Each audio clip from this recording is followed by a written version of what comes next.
This video is going to cover the development of scales and just talking about what scales are. This was part of a presentation for a class a while back that covered a lot of things about like validation and bias.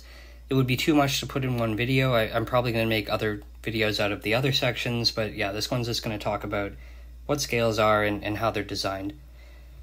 So as far as just the jargony version of saying what a scale is, it's an instrument that uses a group of items to measure a latent domain, but in plain English, it's a survey that uses a group of questions to measure some unobservable variable. So as far as the going into what each of those terms mean, this domain or latent variable is the unobserved variable that you're interested in. For some examples of some domains that are unmeasurable is things like psychological disorders like depression and things like frailty and comorbidity.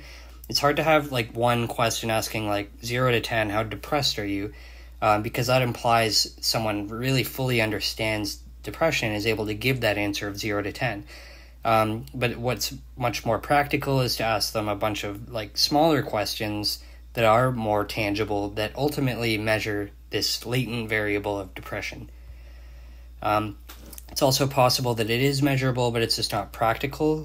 Things like an MRI might not be practical for some study on concussions, where you might not be practical to give all people in the study an MRI. It would be useful to have like some kind of field test that might consist of a questionnaire. So the next thing is an item, which is the actual questions on a questionnaire. It's usually something that's measurable, that's related to this latent domain. So staying with this example of depression, where, again, it wouldn't be practical to ask how depressed are you 0 to 10, but you might ask, like, how often in the past 10 days have you experienced poor concentration, low mood, loss of interest? And the answers to those more tangible questions might collectively give an indication of how depressed someone is. And each of these individual items has a scale. So an example is this item 1 for this depression scale, little interest or pleasure in doing things. And the scale for that item goes from not at all, 0, to nearly every day, 3. And the nomenclature gets a little fuzzy here because items have scales, but they're also part of a scale, which is weird, but that'll make sense in a second. So there's an example of a 7-item scale where each of these 7 questions is an item. Each of these items has a scale going from 0 to 3, and collectively they are a scale. That this instrument is a scale or an index or whatever, but I guess those are kind of synonymous. And you generally, how these are scored is like you add the columns basically, and you have a total for, I guess, how depressed this person is. So yeah, types of scales. We see them everywhere. They're really common in daily life. The Likert type scale is one that you will have probably seen before. It generally goes from disagree to agree, with a neutral option usually. And you can expand it to include like pretty much as many subtle grades of agreement and disagreement as you want, but it can get kind of silly sometimes if you have like 12. And when you're using this Likert type scale, you got to consider things like whether you're going from disagree to agree, like here, where disagree is on the left and agree is on the right. And if you switch that, like agrees on the left and disagrees on the right, people might not be expecting that, and they might the answers they put might not reflect what they meant because they expected agree to be on the left, basically. You got to cover the entire continuum of opinions. That can come into conflict with that last one there, forced choice versus neutral, where here there's a neutral option. Neutral is an opinion. This person might not agree or disagree, and neutral might be the most accurate answer, but it's common to have forced choice where there's no neutral option. They got to ultimately pick agree or disagree. And that can represent information bias in the sense that they might have no opinion and pick agree or disagree at random, and that isn't actually necessarily how they feel. You got to also avoid overlap. That's easier explained with numbers, where it can't go like 1 to 3 and then 3 to 5, because then 3's in both. The polarity of your scale is something to consider. This top one there is unipolar. It's going from like a neutral lack of agreement, don't agree, to extreme agreement. Well, the bipolar one has a neutral option and varying degrees of disagreement on the left and varying degrees of agreement on the right. Dichotomous scales are really common, things like yes, no, true, false. They're really easy to score and very easy to understand. But again, it's forced choice, so it might not capture true variability, these subtle levels of yes and no and maybe and all that. And yeah, that could represent information bias if people are picking at random when they don't see their answer. Slider scales are common with web-based surveys, and it's also neat because if you have enough, like for example that one below goes from 0 to 100, it's almost like a continuous scale at that point. You can analyze it as such.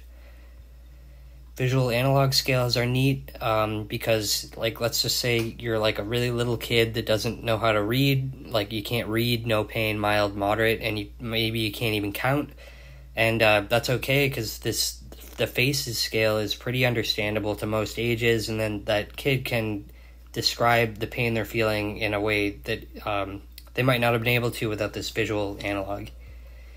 So as far as developing the scale, you'd start by like finding this domain you're interested in, this latent variable like depression. You'd create items like questions, and you'd test those questions, reduce the number of questions, figure out how you're going to score. And factor analysis is not something I'm going to talk about in this. It's a huge topic that'll probably get its own video eventually. So yeah, I have this like ongoing theme of like Mario that will maybe make some sense as I go through, but it's a bit of a stretch.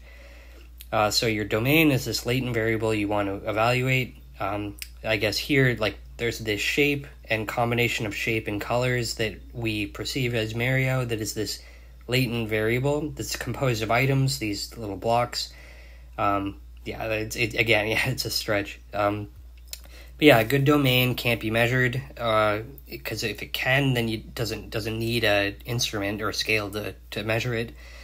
It's got to be composed of measurable components that have like literature to back it up, and there shouldn't be an existing instrument because if there is, you might as well not create a new one. And that's something from the presentation. As far as creating items, these items are the questions. They should be measurable and collectively estimate this domain. You should probably start with way more items than you need, because then you can basically pick the best ones. And as far as creating items, there's deductive and inductive ways. So deductive item generation is like consulting the literature or experts in a kind of like a top-down process to figure out what would make a good item. Another way to do that is to figure out the demographic you're ultimately going to have take this survey, and consulting them with like focus groups and open-ended questions and stuff to have them generate items and answers and stuff, which is pretty neat because they might have insights that the expert doesn't. And pre-testing is the next big part. So once you have like a large amount of items, you're going to probably do some pre-testing that will involve, I guess, administering this survey to a group, but maybe not in a traditional setting. There's ways you can do it where you're kind of getting more into the headspace of the person taking the test. And yeah, there's tons of benefits to pre-testing. So, for example, a cognitive interview is kind of what I was just describing, where like when someone's answering a question or taking your survey, there's things that they're either consciously or subconsciously thinking about when they come across each question. Things like, I know what this sentence is saying, but what is it ultimately trying to get at? Things like, what do I need to arrive at this answer? Do I need to access some memory, or do I need to think about my opinions? And things like, is my answer an option? And basically, these are things someone thinks about while they're doing the survey, but with a cognitive interview, you're basically having someone just kind of talk out their stream of consciousness, talk out how they're all of these things that they think about, having them say them out loud, basically. And that lets you find things like figuring out answers that aren't options and maybe adding them as options. If something's too long ago to remember, maybe asking more recently, or kind of making the wording more user-friendly. So reducing the number of items, like I said, you're usually trying to generate way more than you need, and there's lots of methods to reduce the number once you have generated the list. And some of the most common ones are item discrimination index and correlation between items. And yeah, again, factor analysis is not going to come up. It's pretty interesting, but really takes a lot to explain, and that might get its own video. So as far as the item discrimination index, so this is the 7-item scale that I was showing before. And basically you'll notice that each of these questions, if someone's depressed, they're going to answer nearly every day. So each of these questions, a higher score is expected from someone who is depressed. And ultimately you add up their score at the bottom, and you need to do something with that number. It's 14 in this case. So you might have a scale of all the possible totals. So the total in this case was 14. And you might draw a line somewhere, like we did 13 here, where everyone 13 above is depressed and everyone below is likely not depressed. Ultimately, you're going to have to draw that line somewhere.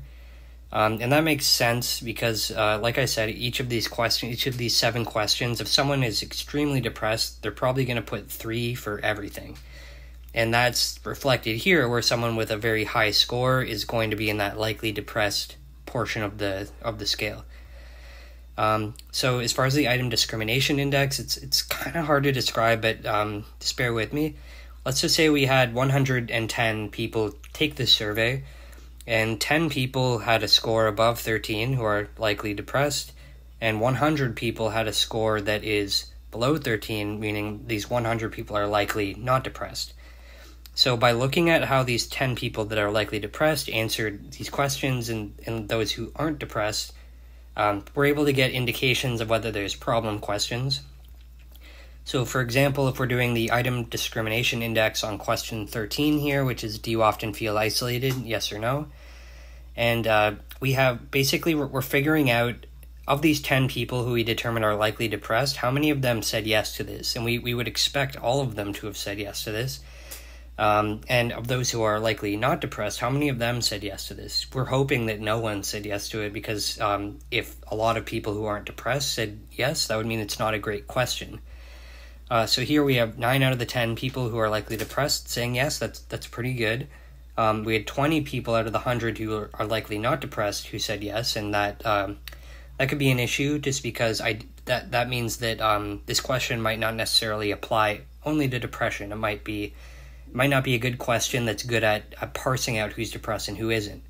So the item discrimination index is basically just subtracting these fractions, and you get 0.7, which isn't bad. Higher would be better. An example of a poorer question is a question like, do you procrastinate?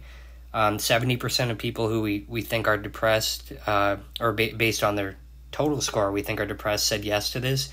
But also 60% of people who probably aren't depressed, who had a score that indicated they probably aren't depressed, said yes.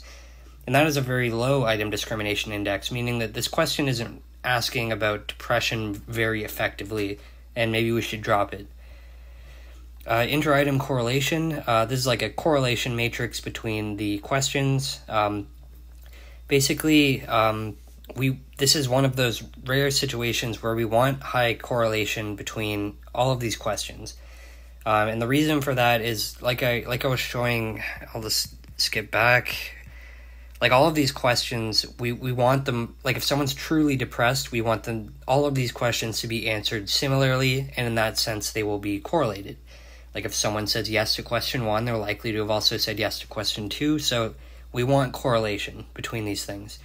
That's less common in other epidemiology scenarios where it's often bad to have correlation, but this is a time when it's good. We want them all to be correlated. And collinearity is not really an issue. So as far as actually scoring,